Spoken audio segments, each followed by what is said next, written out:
صلاح الدین ایوبی کے اوپر ایک فلم بنائی گئی تھی. اس میں سے ایک کلپ تھا. صلاح الدین ایوبی کے پاس اس وقت کا کوئی مجاہد آتا ہے یا موٹیویشنل سپیکر یا مفتی اعظم, اور وہ کہتا ہے کہ جی آپ کو اللہ تعالیٰ پہ یقین نہیں ہے کہ اللہ تعالیٰ ہماری مدد کرے گا یروشلم فتح کرنے میں؟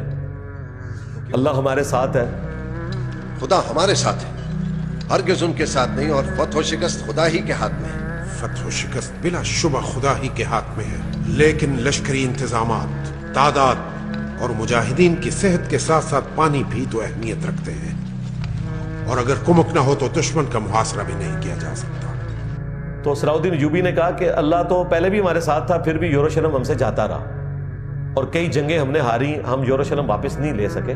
اس کا مطلب ہے کہ ہمیں اپنی پالیسی کو ریوزٹ کرنے کی ضرورت ہے.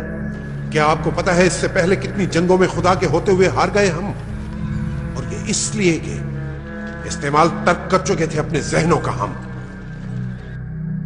انہوں نے کہا اگر میں اپنے فوجیوں کے لیے ساز و سامان مہیا نہیں کروں گا, ان کے کھانے پینے کا, ان کے اسلحے کا بندوبست نہیں کروں گا, تو پھر ہم جنگ ہار جائیں گے, پھر ہمیں کئی قربانیاں دینی پڑیں گی شہادتوں کی شکل میں.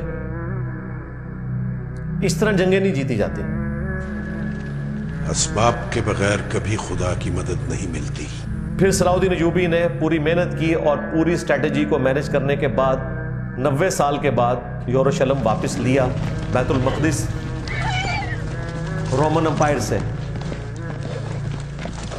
تو اس وقت کے لوگ صلاح الدین ایوبی کو بھی یہی سمجھاتے تھے کہ بھائی اللہ پہ توکل کرو, لیکن اس نے کہا بھائی اللہ پہ بھی توکل ہے, سب کچھ ہے, لیکن ریسورسز کو مینج کرنا ہے.